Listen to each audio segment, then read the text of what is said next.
책과 인생 이야기 함께하는 인생책방 오늘 모실 주인공은요. 35년 동안 외교 현장에서 대한민국을 대표해서 활동을 하시다가 이제는 국민을 위한 길을 고민하고 계신 분을 모셨습니다. 국민의힘 김건희 의원님이십니다. 어서 오세요. 안녕하세요. 반갑습니다.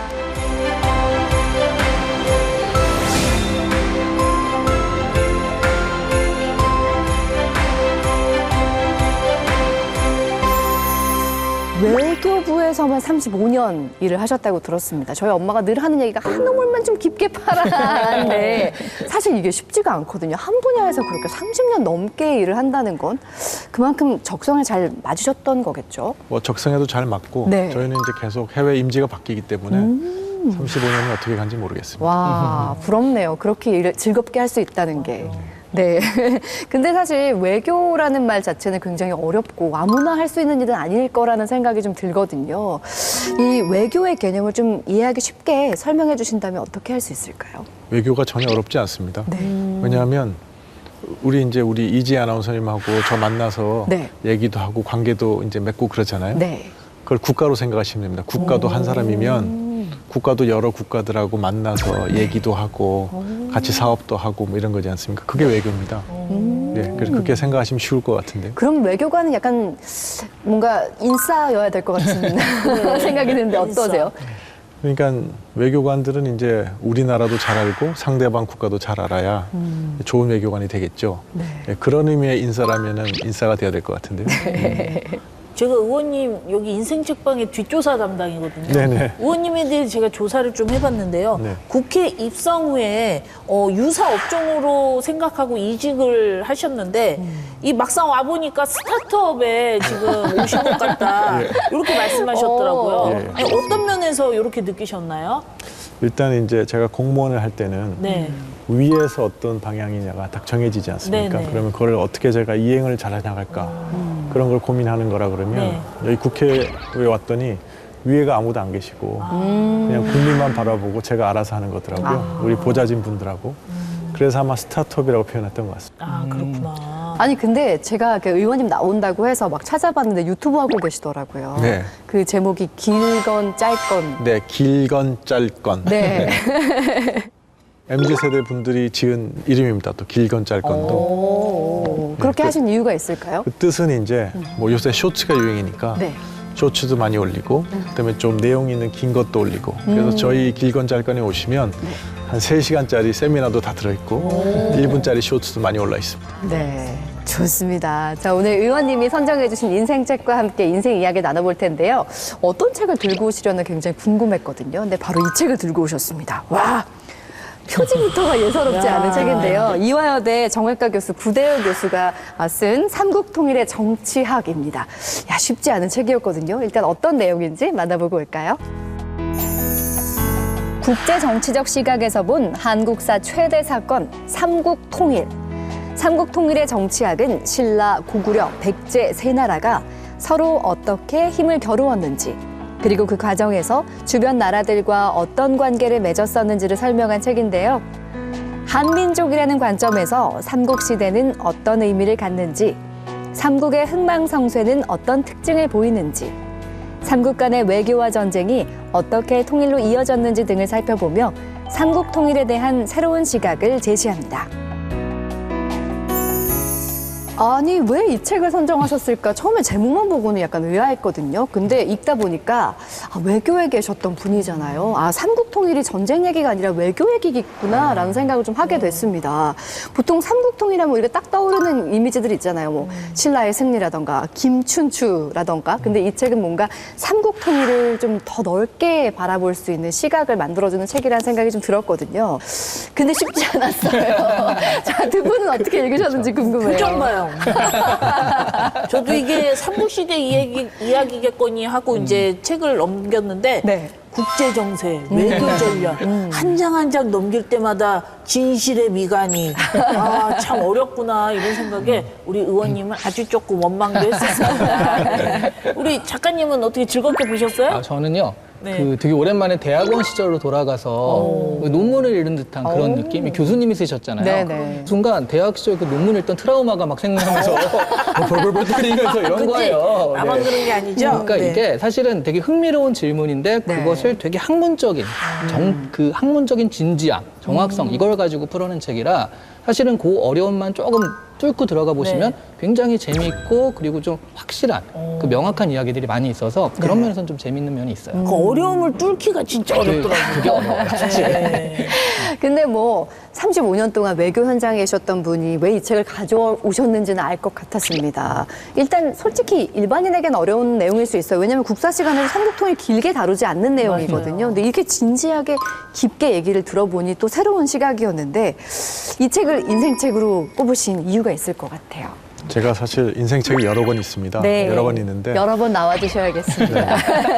이 책을 제가 갖고 온 이유는 네. 이제 우리 국민들께 좀 전하고 싶은 메시지가 이 책에 많이 담겨 있어서 네. 그렇습니다. 그래서 삼국통일의 정착이 이제 삼국시대 얘기이긴 한데 오늘날에도 적용되는 게 많아서 그래서 이 책은 좀 많이 보셨으면 좋겠다. 근데 다만 이제 우리 구대열 교수님이 학자적으로 이렇게 글을 쓰시다 보니까 조금 어렵습니다. 어려운데 제가 그래서 강연을 한번 할까? 제가 강연을 하면 아주 재밌게 쉽게 풀어드릴 수 있는데 뭐 그런 생각도 하고 있습니다. 길건 짧건에 한번 올려주세요. 길건 짧은 한번 올려보겠습니다.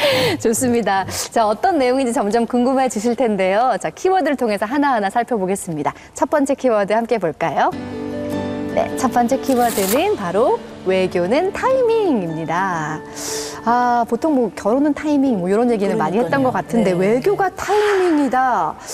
글쎄요. 이 책을 일단 보면요. 삼국의 외교가 나오거든요. 특히나 뭐 고구려가 외교를 통해서 동북아의 강대국으로 성장해가는 과정이 이 책에 나옵니다. 고구려의 외교 정책 어떻게 보시나요? 이 책을 보면서 가장 재밌었던 부분이 뭐냐면 우리 조공에 대해서 알고 있지 않습니까? 네. 조공. 그런데 고구려 시대에 가장 중국에 조공 사절을 많이 보낸 왕이 어느 시대인지 아십니까? 이 책에 나와 있는데 이 책 읽으셨으니까 아시죠? 선생님 같아요. 갑자기 퀴즈를. 같아요, 우리 아까 다 읽으신 것처럼 얘기해서 제가 지금 책을 읽으셨는지 점검하는 겁니다. 광개토 예, 맞습니다. 네. 예. 관계도 컨닝. 예, 그 광개토 대왕과 장수왕 시절에 네. 가장 많이 전성기 때인데. 예, 조공사절을 보냈습니다. 그러니까 우리는 조공사절을 보낸다 그러면 약간 부정적인 시각을 갖고 있지만 네. 사실은 이제 이 아시아의 국제 질서에 있어서는 옛날에 이제 조공사절을 보낸다는 게 외교의 형식이었습니다. 달리 말하면 광개토 대왕과 장수왕 때 외교를 가장 열심히 했다 이렇게 볼 수 있는 거죠. 그러니까 많은 분들이 광개토 대왕 때 하고 장수왕 때 우리가 그 고구려가 강역을 넓히고 강한 대국이 된 것이 그 마치 힘이 세서 그렇지 않았을까 이렇게 생각하는데 그 책을 읽어보시면 그게 아닌 거죠. 그게 아니고 외교를 열심히 했기 때문에 강한 대국이 됐다 이렇게 나와 있고 반대로 고구려 역사에 있어서 조공을 일체 안 보낸 시절이 있었습니다. 그게 언제일까요? 아니, 왜 이렇게 무서운 거예요? 네, 누구 때죠? 주섬주섬. 제 말 속에 다 답이 있는데 언제냐면 연개소문 시절입니다. 마지막. 예. 그 네. 소문을 들었어요, 저도.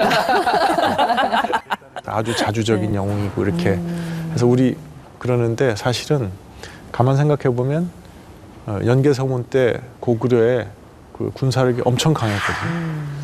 그런데 군사력을 믿고 외교를 게을리한 거죠. 거꾸로 말하면. 근데 결국 그 결론이 고구려의 멸망으로 나타난 거죠. 그러니까 우리가 생각하는 거하고 현실하고 좀 다르다 이렇게 생각하고 있고 그래서 우리 민족은 지정학적 위치 때문에 외교가 결국은 우리에겐 가장 중요한 우리의 생존과 번영의 가장 중요한 요소다. 그런 걸 알려주는 책이라서 꼭 국민들께서 한번 보셨으면 좋겠다 그래서 갖고 나왔습니다. 그 책에서 되게 또 인상 깊었던 게 삼국의 외교 방식이 다 다르잖아요. 네네. 그래서 백제 같은 경우에는 타산적 외교, 그리고 고구려는 자주적 외교, 신라는 또 수명 외교를 한다고 그러는데 좀 이름에서 나오는 것 같긴 한데 그 부분이 어떻게 다른지 설명을 좀 해주실 수 있을까요? 고구려의 외교라 그러면 특히 전성기 때 외교를 보면 아주 적극적인 외교, 통해서 국제 정세를 누구보다 정확하게 파악하고서 거기에 대응하는 그런 외교. 그런 걸 했을 때 고구려가 흥했고 그러지 않았을 때는 아무리 군사적으로 강대하더라도 결국 망하고 말았다. 이게 이제 고구려 외교의 교훈인 것 같고요. 신라 같은 경우는 보면 아까 이제 수능형이라 그랬는데 수능보다는 저는 이제 적응형이라고 해야 되겠죠. 왜냐하면 신라가 세 나라 가운데 가장 불리한 여건이었습니다. 네. 지정학적으로. 왜냐하면 배후에는 이제 외가 있어서 항상 외 공격을 받았기 때문에 배후도 안전치 못하고 그다음에 북쪽으로는 고구려라는 강대국이 있고 그다음에 바로 옆에는 또 그 백제라는 또 국가가 있었는데 먼저 백제하고 연합을 해서 고구려 세력을 막으면서 한강 유역을 차지하고 그다음에 그 이후에는 다시 이제 당나라하고 교통을 해가지고 고구려를 무너뜨려서 통일하지 않았습니까? 네. 그러니까 이런 과정을 갔으니까 결국은 아주 불리한 지정학적 환경이더라도 적극적인 외교를 통해서 그거를 자기의 강점으로 만들어갈 수 있다. 그렇게 잘 적응한 예가 신라라고 보여지고요. 그다음에 백제 같은 경우는 아주 그 문화적으로 융성했음에도 불구하고 당나라가 이제 침입하는 거에 대한 대비를 제대로 못했거든요. 네. 그래서 어떤 국제 정세의 흐름, 특히 새로운 기술. 왜냐하면 당나라의 항해술로 백제를 그렇게 공격하기가 어렵다고 생각했기 때문에 사실 그렇게 방비를 안 했는데 항해술의 발달로 그런 능력이 생기면서 한 거니까 특히 이제 오늘날에도 우리가 시사하는 바가 큽니다. 그 신라의 모습을 보면요, 굉장히 어떻게 보면 유약한, 좀 불리한 점도 많았던 나라였는데도 그냥 뭔가 잘 외교를 통해서 이 나라와 함께하고 이런 걸 통해서 자기 그 이루잖아요. 네. 달리 얘기하면 굉장히 영민하게 적응 외교라고 하셨는데 뭔가 자기에게 유익한 거를 그때그때 잘 판단했던 외교라는 생각이 들어요. 그러니까 뭐 쉽게 얘기하면 외교라는 건 뭔가 강하게 밀어붙이는 고집스러움보다는 뭔가 유연함이 더 중요하다라는 해석도 할 수 있을 것 같은데요. 의원님께서는 어떤 접근이 가장 효과적이라고 보세요? 외교에 있어서? 그러니까 뭘 당연히 유연함이 중요한데 그렇다고 이랬다 저랬다 하는 거는 외교는 좋지는 않습니다. 왜냐하면 그러면 신뢰가 안 생기지 않습니까? 네. 그러니까 어떤 큰 대전략을 세우고 약간 어려움이 있더라도 그 대전략 속에서 이제 그걸 추진해 가는 가운데에서 국면마다 유연함을 잃지 않는 거 그게 이제 좋은 외교를 하는 지름길인 것 같습니다. 의원님 얘기를 들을수록 되게 준비되어 있는 외교관이신 것 같거든요. 근데 어릴 때부터 외교관을 꿈꾸셨다고 들었는데 어떤 계기에서 그런 꿈을 꾸신 거예요? 저는 뭐 어릴 때부터 이제 국제적인 거에 관심이 많아서 네, 그래서 그냥 뭐 막연하게 외교관을 하고 싶었는데 네. 네, 그 외교부 시험을 보고 이제 들어갔더니 네. 제가 이제 이렇게 목소리가 약하잖아요. 네. 좀 작으시죠? 목소리가 작은데 거기 갔더니 뭐 모든 분들이 좋은 얘기하시더라고요. 그래서 여긴 내 직장이다. 그러고 네. 35년 다녔는데 그러다가 이 정치권에 오니까는 아주 힘듭니다. 그러게요. 여기는 뭐 목소리가 커야 되는데 목소리가 이렇게 작으셔서 어떻게 잘 싸우실 수 있을까요? 그러니까요. 막 이런 거 많이 봤는데 그게 안 되실 것 같아요. 그래 그게 문제입니다. 그렇지만 네. 이제 제가 믿는 거는 네. 목소리가 크다고 메시지가 나 울림이 강한 건 아니지 않습니까? 네, 네. 그래서 메시지나 울림으로 승부하려고 생각하고 있습니다. 근데 정말 어릴 때부터 꿈이었으면 어린 시절 꿈을 이루신 거잖아요. 네네. 외교관으로 활동하면서 굉장히 뿌듯한 순간들 많으셨을 것 같아요. 네네. 내가 진짜 외교관 되길 너무 잘했구나 했던 순간들 혹시 기억나세요? 그럼요. 너무 많아가지고 네. 그중에 뭘 말씀드려야 될지 모르겠는데 뭐 가장 이제 기쁠 때는 협상이 타결됐을 때입니다. 네, 협상이. 그러니까 저는 시장 같은 데 가서 가격을 한 번도 깎아본 적이 없거든요. 보통 엄마들 그렇게 하잖아요. 진영 씨 많이 해보셨죠? 우리 엄마 맨날 콩나물 사러 가도 네. 엄마 깎아줘 막 이런 거 있잖아요. 이제 보니까 그것도 일종의 엄마의 외교였구나. 그러니까 500원 깎기 힘들면 하나 더 줘. 막 이런 거 하잖아요. 그래서 생활에서의 외교는 제가 잘 못하는데 네. 나라와 나라가 만나서 하는 외교는 경험이 많고 그래서 조금 다릅니다. 기본적으로 내가 생각할 때 우리의 이익하고 상대방의 이익을 쭉 설명을 하거든요. 그러면 상대방이 생각하는 자기의 이익하고 우리의 이익을 쭉 설명을 하고 둘이서 계속 얘기를 이제 하다 보면 어떤 순간에 이제 제 입장도 좀 조절하고 상대방도 조절하고 해서 어떤 순간에 그게 딱 합쳐져요. 그래서 그렇게 합쳐져서 합의가 됐을 때 순간이 사실은 처음에는 너무 양쪽 입장이 달랐는데 점점점 가서 합쳐지는 그 경험을 하면 그것도 경이적인 모멘트 하나입니다. 네. 그래서 그런 경험들이 제일 좋았던 것 같아요. 당나라와 이제 신라가 동맹을 맺는 순간부터 나중에는 당나라와 전쟁을 벌이잖아요. 그 나당 연합을 했다가 나중에 당나라와 약간 거리를 두는 그런 정책들을 펼치게 되는데 이게 정말 모두 타이밍이었구나라는 생각을 하게 됩니다. 이게 네. 굉장히 영민한 정책인 거예요. 근데 현대 외교에서도 뭔가 최적의 타이밍을 만나는 순간들이 있을 것 같아요. 그 현장에 딱 있다 보면 아 지금이야 하는 순간들 기억나세요? 그러니까 제가 이제 미국하고 네. 이제 원자력 협정 개정 협상을 할 때였는데 이제 이견이 많아서 시간이 아주 오래 걸렸습니다. 몇 년 동안에 이제 걸렸는데 네. 그 중에서 이제 제가 맡고 있는 부분은 우리 과학자들이 연구를 하는데 그 연구의 자율성을 필요로 하는 순간이 생겼는데 그거는 이제 뭐냐면 사용 후 연료봉에 손을 대야지 연구가 진행되는 그런 상황이었는데 그거를 미국 정부가 이제 허락할지 말지에 대해서 막 고민을 하는 시점이었어요. 네. 근데 제가 이제 마침 워싱턴에 출장을 가서 새로 이제 백악관에 그 원자력을 담당하게 된 그 보좌관님하고 아침을 먹기로 했거든요. 네. 제가 우리 입장을 쭉 설명을 했는데 이분이 제 말을 딱 듣더니 아 그건 말이 되는 것 같다 그렇게 얘기하시면서 네.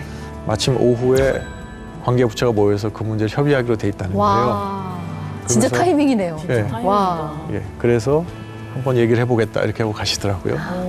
그래서 그랬는데 오후 한 5시쯤 되니까 이제 국무부 이제 카운터파트가 저한테 전화를 해서 아, 한국이 그 하려는 거를 예, 허용하기로 했다고 알려오더라고요. 그래서 아침에 그냥 우연히 제가 그분께 말씀드린 게 오후에 그런 결과로 돌아오는 거 보고 아 내가 참 운이 좋았다, 타이밍이 좋았다 뭐 이런 생각을 한 적이 있습니다. 자, 우리 김건 의원님과 함께 책과 인생 이야기 나눠보고 있는데요. 두 번째 키워드 함께 보겠습니다. 자, 두 번째 키워드는 바로 작은 나라, 큰 전략입니다. 신라는 삼국 중에서 가장 작은 나라, 정말 뭔가 불리한 위치에 있었던 나라였는데 결국은 삼국 통일을 이뤄냈습니다. 외교를 통해서 어떤 국력의 한계를 뛰어넘었다고 봐도 되겠죠? 네, 맞습니다. 그러니까 신라가 성공할 수 있었던 것이 그 신라가 이제 힘이 약하고 그다음에 지정학적으로 불리한 위치에 있다고 말씀드렸지 않습니까? 네. 그래서 끊임없이 자기의 파트너를 찾는 외교, 자기의 동맹을 찾는 외교를 했습니다. 어쨌든 삼국 통일의 가장 핵심은 뭐냐? 자기가 힘이 약하고 진화학적으로 불리할 때는 자기를 보완해 줄 수 있는 자기의 이 동맹을 찾는다. 그게 가장 중요한 전략이었다고 생각하거든요. 근데 그게 사실은 오늘날의 한반도도 똑같습니다. 맞아요. 그러니까 이제 우리가 이제 1945년 이제 해방 이후에 남북으로 갈라지면서 남북이 완전히 다른 노선을 취하지 않았습니까? 북한은 뭐 주체 뭐 이런 거를 얘기하면서 나 혼자 좀 살아보겠다. 나 혼자 힘으로 좀 강성대국을 이루겠다. 하고 이제 막 이제 그 길을 달린 거고 마치 그 연개 소문의 고구려처럼 이제 한 거고 그다음에 우리는 그게 아니라 이 한반도 지역에 영토적 야심이 없는 역의 세력인 미국하고 동맹을 맺어서 이 지역의 균형을 이룬 거거든요. 그걸 통해서 지난 70년 동안 이 지역의 평화 안정을 유지하고 그걸 기초로 해서 우리가 경제 발전도가 민주화도 이룬 거지 않습니까?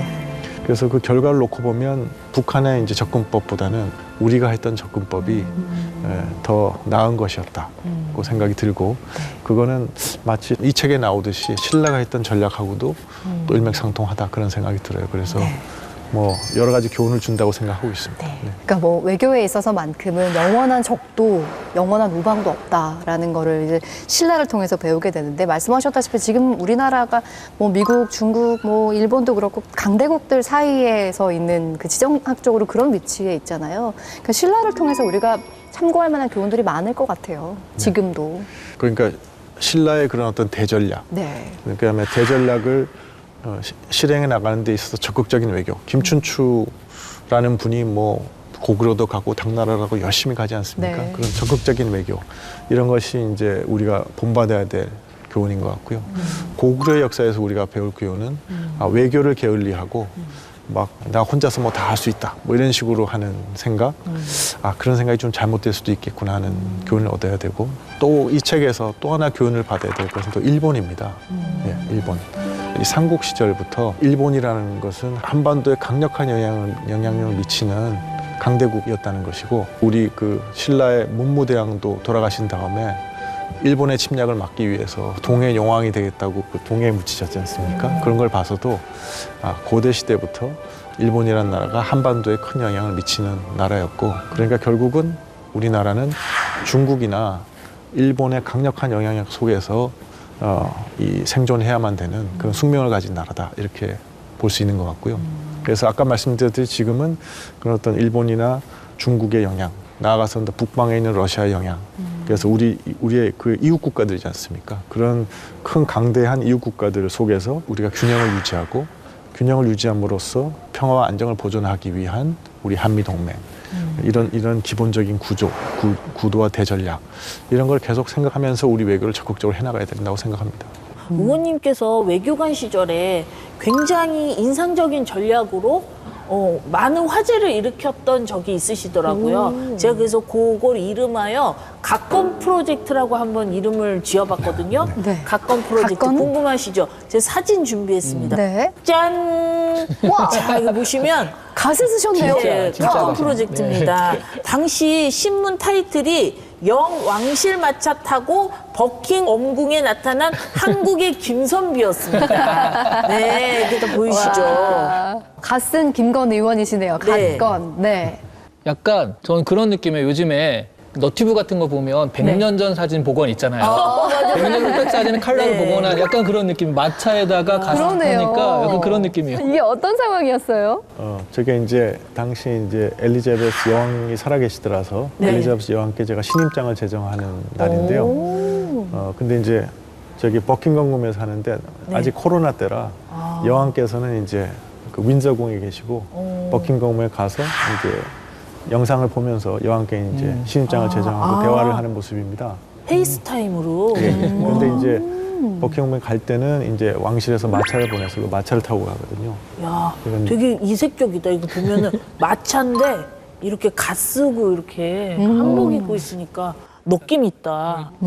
그런데 보통은 한복은 입는 경우 많이 봤는데 이게 갓을 생각은 잘 안 하거든요. 네. 어떻게 갓을 쓰고 가실 생각을 하셨어요? 그러니까 이제 제 전전임 대사 때부터 한복을 입고 신임장을 제정을 시작했는데, 제가 내정이 돼서 가려고 그러는데 영국 근무를 하고 왔던 우리 과장 한 분이 제 사무실에 와서 네. 그 요번에 가서 한복 입고 하실 텐데 꼭 갓을 쓰고 신임장을 제정하시라. 네. 그래서 제가 왜 갓을 써야 되느냐고 반문을 하니까 그 과장께서 하신 말씀이 그 영국 사람들은 모자를 너무 좋아합니다. 그러네요. 네, 모자에 관심이 비슷하다, 많습니다. 진짜 그렇게. 오. 그래서 당시에 넷플릭스에서 킹덤이라는 우리 드라마 있지 않습니까? 네네. 네네네. 그게 영국 사람들이 너무 좋아하는데 전부 모여서 간 얘기만 밖에 안 합니다. 주지훈 씨가 이렇게 쓴 갓. 네. 그래서 이게 무슨 모자냐 그러고 네. 그래서 갓을 쓰고 가시면 영국 사람들이 아주 관심 있어 하고 우리의 문화에 대해서도 더 관심을 많이 보일 테니까 갓을 쓰시면 공공외교 효과가 좋을 것이다. 그렇게 이제 저한테 건의를 해서 그래서 갓을 이제 사서 쓰고 한번 가봤는데 정말로 좋아하시더라고요. 영국에 없는 모자 스타일이잖아요. 부모님께서 이렇게 한국의 위로 이 전략적인 네. 그 한국을 많이 알리셨잖아요. 네. 되게 성공적이었죠, 외교적으로. 뭐 외교적으로 성공이라기보다는 네. 관심을 많이 받았던 것 같습니다. 왜냐하면 이제 기사가 영국 언론에 많이 났거든요. 그래서 영국 언론에 많이 나다 보니까 우리 언론에도 나서 우리 네. 국민들한테도 알려졌는데요. 영국 언론에서는 이제 원래 엘리자베스 여왕께서 그때 몸이 안 좋으셨습니다. 그래서 우리 여왕이 이제 건강이 괜찮나 뭐 이런 게 관심이었는데 네. 그래서 그 기사를 이제 막 내면서 그런데 참 오늘 한국 대사는 갓을 쓰고 GAT 갓을 쓰고 와서 신임장을 제정했다 이렇게 기사를 냈어요. 예, 그래서 그게 영국 분들도 갓에 관심이 많았구나 이런 생각이. 얼마나 이 기력이 딸리면 목소리가 이렇게 작으세요. 마음 아프게. 그래서 제가 잠깐 쉬어가는 코너 권진영의 결정 OX 시간 준비했습니다. 자, 자, 첫 번째 질문 드리겠습니다. 어릴 때부터 태극기만 보면 가슴이 두근두근, 애국가를 들으면 눈가가 촉촉했었다? 하나, 둘, 셋. 노래 부르듯이. 아, 정말요? 애국가만 들어도? 네. 그래 아마 제가 공직을 택했던 이유는 네. 그런 것 때문이었던 것 같습니다. 어릴 때부터 마르고 닳고 뭐 이렇게 울면서 애국가 부르시고 그러셨어요? 정말 그랬습니다. 근데 저는 이상하게 태극기가 펄럭이는 것만 봐도 이렇게 가슴이 설레고 그러더라고요. 네. 야, 천생 나라일 할 분이시네요. 두 번째 질문 드려볼게요. 나의 가장 큰 자산은 글로벌한 인맥이다. 하나, 둘, 셋. 진짜요?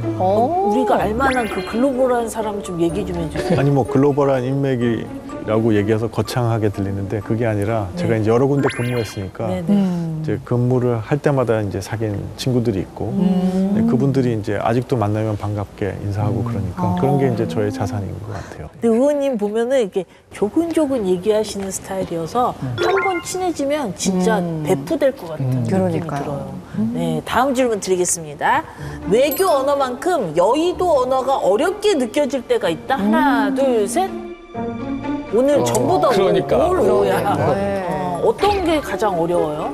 그러니까 그러니까 저희가 외교 협상을 하고 나와서 이제 막 이제 싸우고 나왔을 때 하는 얘기가 오늘은 참 허심탄회한 의견 교환했다 이렇게 얘기하거든요. 그리고 이제 뭐 별로 합의가 되는 게 아무것도 없을 때 나와서 하는 얘기가 오늘 참 건설적인 협의를 가졌습니다 이렇게 얘기하는데 그러니까 저희는 이견이 있더라도 그거를 갖다 공개적으로 드러내는 거는 그 양국 국민 감정을 해칠 수 있기 때문에 이렇게 완화시켜서 얘기하는 게 저희 습관이 돼 있는데 이제 여의도에 오니까는 정말로 그렇게 아닌데도 엄청 싸우는 것처럼 이렇게 하실 때가 많더라고요. 거꾸로. 네. 그래서 그런 얘기를 들으면 꼭 저렇게 얘기 안 하셔도 되는데 네. 그래서 그럴 때는 제가 이제 좀 적응이 잘 안 되고 그렇습니다. 이렇게 점잖으신데. 자, 마지막 질문 드릴게요. 정치가 스타트업처럼 힘들다고 했지만 유니콘이 될 자신이 있다? 하나, 둘, 셋. 오늘 5였어. 정말요, 의원님? 예. 왜냐하면 네.